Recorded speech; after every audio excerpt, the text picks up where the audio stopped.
Sebelum kita berdoa dan membaca firman dan membawa perlindungan, kita puji Tuhan dengan menyanyi lagu Mampirlah dengar doaku, ayat yang pertama. Mampirlah dengar doaku, Yesus penebus, dan seterusnya. 1, 2, 3. Mampirlah dengar doaku, Yesus penebus, orang lain kau hampiri, jangan jalan terus,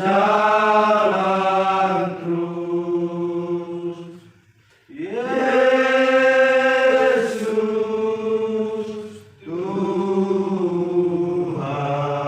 Tuhan, dengar doaku,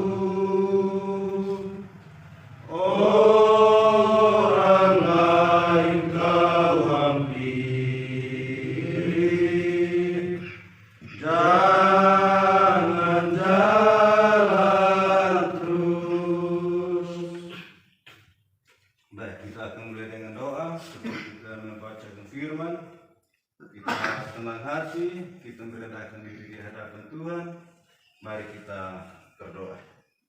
Ya Tuhan Allah Bapa kami di surga, Bapa Maha Murah dan Maha Kasih, Bapa kami sembah dan kami puji melalui Anak-Mu Yesus Kristus. Kami bersyukur dan berterima kasih. Engkau selalu memberikan waktu dan tempat bagi kami untuk memuji dan memuliakan nama-Mu. Kami juga berterima kasih, Engkau masih memberikan semangat bagi kami semua, jika kami masih berkumpul di tempat ini untuk beribadah. Saat ini Tuhan Yesus, kami akan membaca sedikit firman yang hidup, firman tentang kebenaran. Kiranya kami memohon Engkau curahkan Roh Kudus-Mu untuk hadir di tengah-tengah kami. Biar sembahyang dan ibadah kami pada pagi hari ini dapat menjadi kudus di hadapan hadirat Allah Bapa di surga. Kami tahu kami semua orang berdosa, kami semua orang bersalah, karena itu kami memohon kepada Engkau, biar Engkau menuntun kami semua kembali kepada jalan yang benar. Terima kasih Tuhan Yesus, ini doa kami. Di dalam nama Bapa, Anak, dan Roh Kudus, kami telah diberkati. Amin. Baik, firman yang kita peroleh pagi ini terambil dari 2 Timotius. Surat 2 Timotius pasal 3 ayat 15 sampai dengan 17. Saya ulangi, firman yang kita peroleh pada pagi hari ini terambil dari surat 2 Timotius pasal 3 ayat 15 sampai dengan 17. Yang sudah peroleh di firman, nanti 3 orang yang baca masing-masing 1 ayat, baca dengan suara lantang supaya bisa didengar oleh semua orang.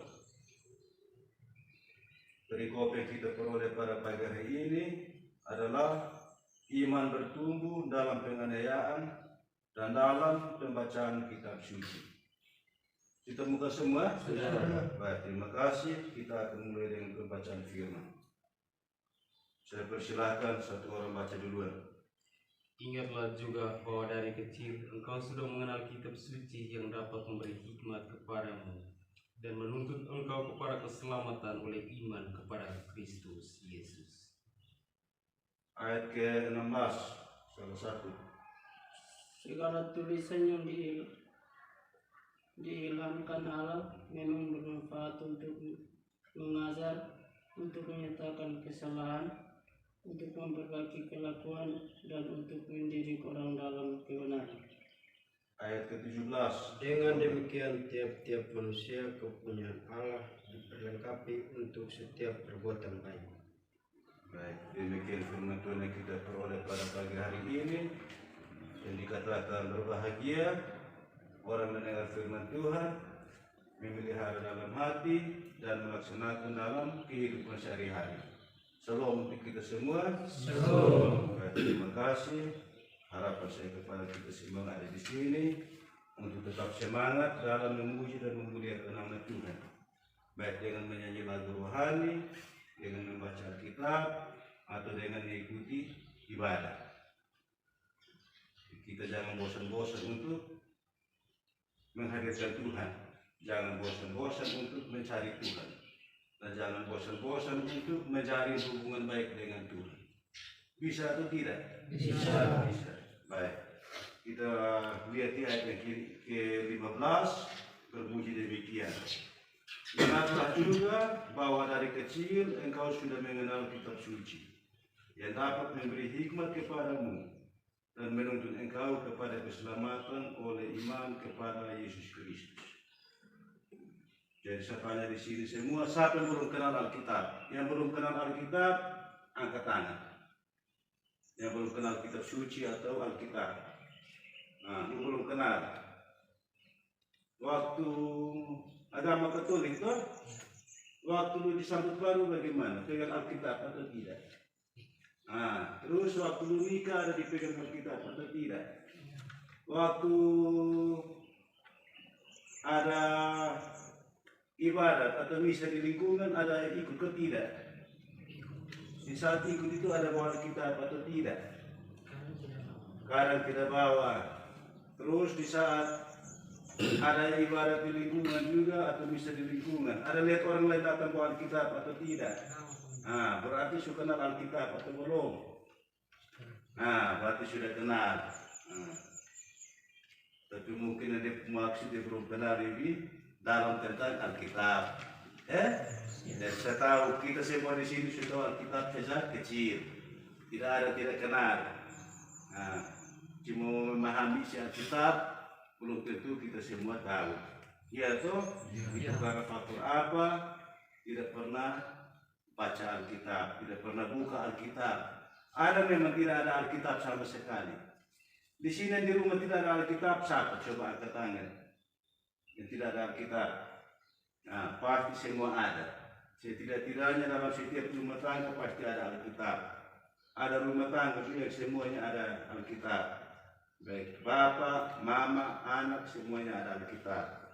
Hanya kekurangan kita ada Alkitab, tapi tidak meminta hikmat Tuhan supaya mau membaca Alkitab, supaya kita tahu tentang isi Alkitab.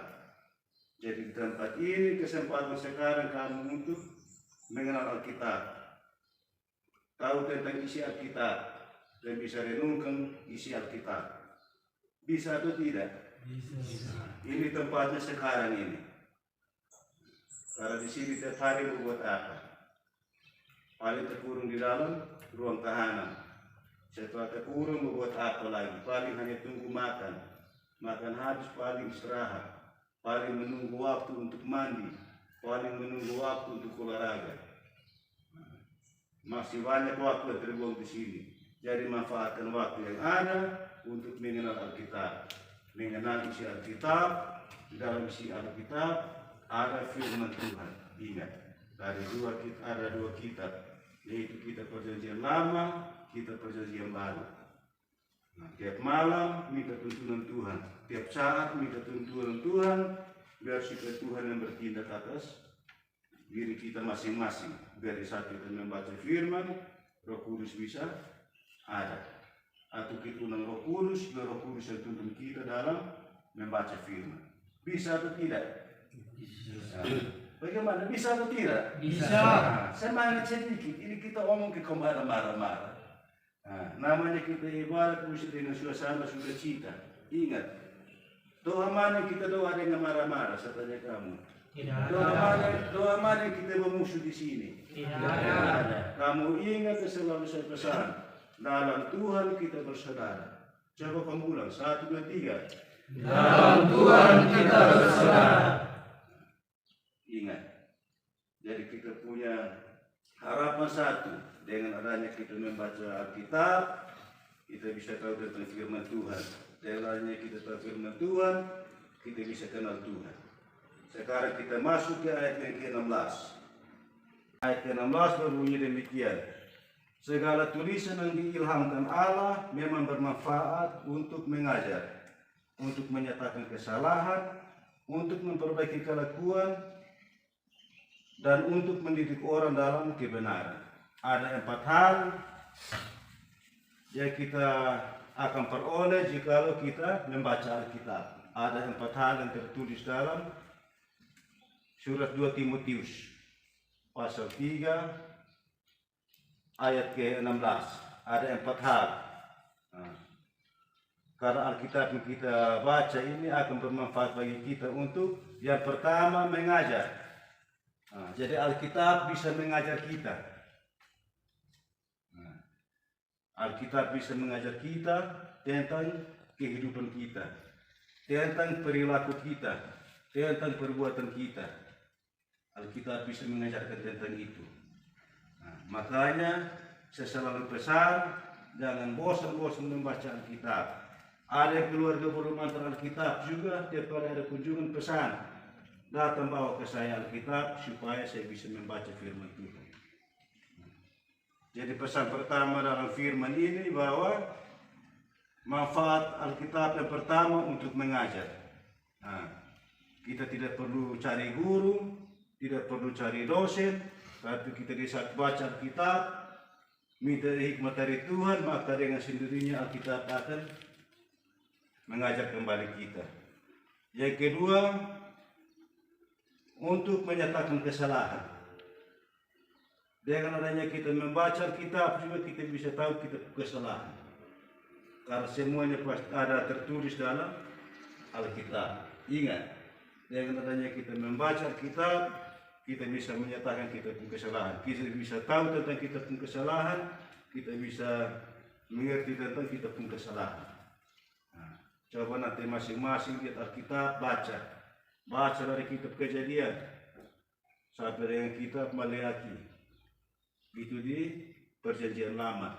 Baca dari kitab Matius sampai kitab Wahyu, itu dalam Perjanjian Baru. Di situ kita akan temukan apa yang kita perbuat. Yang kita perbuat ini dalam kesalahan ini sesuai dengan yang kita perbuat dalam kehidupan sehari-hari ini sesuai dengan kehendak Tuhan atau tidak, sesuai dengan kemauan sesama atau tidak. Manfaat yang ketiga, untuk memperbaiki kelakuan. Jadi kita membaca kitab juga bisa memperbaiki kelakuan. Yang penting semua ingat, selalu minta hikmat dari Tuhan sebelum membaca kitab. Selalu minta hikmat. Minta hikmat itu bagaimana? Berdoa dahulu. Di saat baca mana tidak mengerti, sebentar doa tambah. Tuhan, kenapa saya baca ini firman saya tidak mengerti? Kenapa saya baca ini firman saya tidak tahu itu maksud? Kenapa saya tidak tahu apa pesan dari ini firman? Ingat itu. Nah, selalu meminta dan meminta terus. Tugas kita meminta kepada Tuhan. Tugas kita. Meminta kepada Tuhan, imbangi dengan perbuatan sudah. Nah, jadi di sini harus tetap semangat. Jadi kita membaca kitab, kita bisa memperbaiki kita pun perbuatan yang selama ini menurut kita baik, tapi menurut Tuhan Allah tidak baik, dan menurut sesama kita tidak baik. Kita contoh hal minum mabuk, menurut kita bagus, tapi pasti ada orang tidak suka dengan kita minum mabuk. Kalau ada orang yang tidak suka, berarti dengan pasti juga Tuhan tidak suka kalau kita minum mabuk. Terkait dengan itu, masalah yang kamu hadapi masing-masing. Apa yang kamu buat ini sesuai dengan kemauan Tuhan atau tidak? Apa yang kamu buat ini sesuai dengan kemauan sesama atau tidak? Apa yang kamu perbuat juga sesuai dengan kemauan kamu sendiri atau tidak? Kalau apa yang kamu perbuat sesuai dengan kemauan kamu sendiri, berarti kemauan tubuh atau kemauan daging sudah terlalu berlebihan. Kamu tidak tumbuhkan kemauan roh kamu. Kamu hanya tumbuhkan kemauan daging. Itu hal yang ketiga.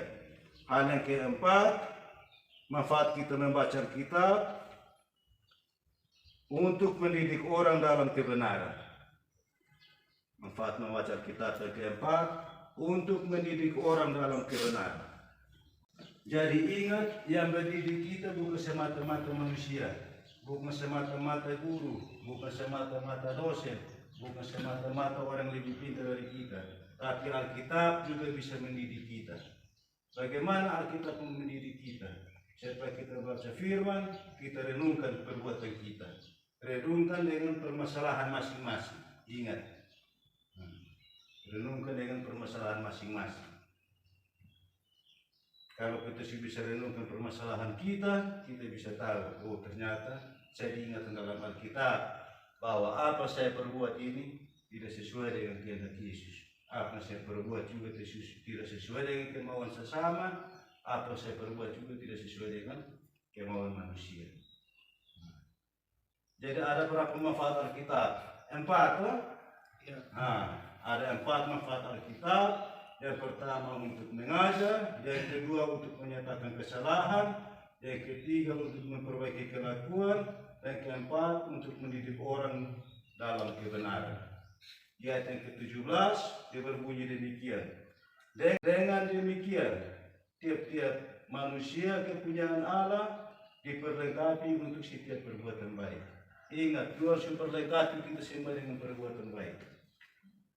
Sejak kita dibentuk sampai dengan saat ini, Tuhan sudah berkali kita dengan hal yang baik. Tapi kenapa kita masih jatuh ke dalam dosa? Bukan kamu sendiri, kita semua. Kenapa kita jatuh ke dalam dosa? Kita jatuh karena apa? Kita tidak menguasai kita tubuh, kita tidak menguasai kita punya kemauan lagi. Ingat. Makanya saya selalu berpesan kepada kamu di sini. Kalau satu hari makan 2 kali, setidak-tidaknya berdoa 2 kali. Satu hari makan 3 kali, berarti setidak-tidaknya berdoa 3 kali. Supaya ada keseimbangan antara tubuh dengan roh. Tadi kita menyanyi lagu rohani, itu kita sudah bagian dari suatu pujian untuk Tuhan. Tadi kita berdoa, itu tandanya kita berharap kepada Tuhan. Tadi kita dan sekarang kita beribadah, berarti kita semua bersekutu untuk memuji dan memuliakan nama Tuhan. Jadi ingat, di ayat yang ke-17, tiap manusia kepunyaan Allah diperlengkapi untuk setiap perbuatan baik. Jadi kalau Tuhan sudah melengkapi kita dengan perbuatan baik, mari kita semua sama-sama saling mendukung dalam doa, mari kita semua saling mendukung dalam keadaan di sini, supaya kita bisa menuntun kembali kita punya kemauan lagi. Apa yang berlalu biarlah berlalu. Kita harus menganggap bahwa masalah kita alami saat ini adalah suatu pembaruan dalam kehidupan kita. Bisa atau tidak? Bisa. Bisa atau tidak? Bisa. Ini suatu pembaharuan dalam kehidupan kita. Jangan kita putus asa, jangan kita patah semangat.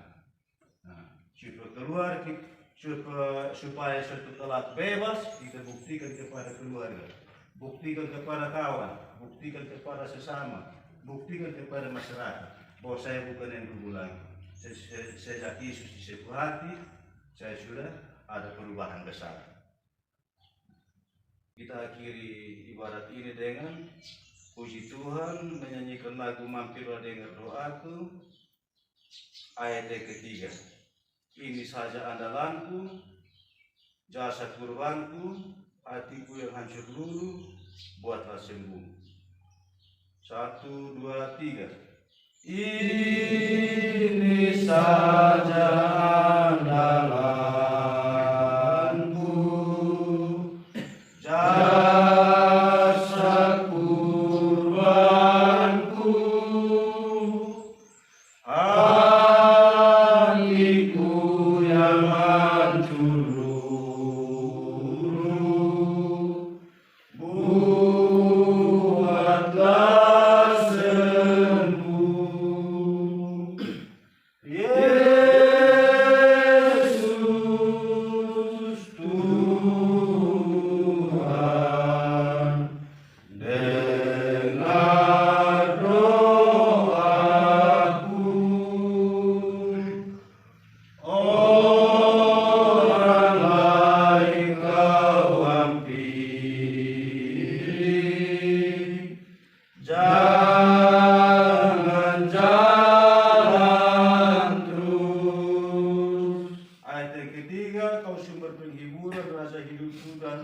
seterusnya 1, 2, 3. Kaulah sumber penghibur.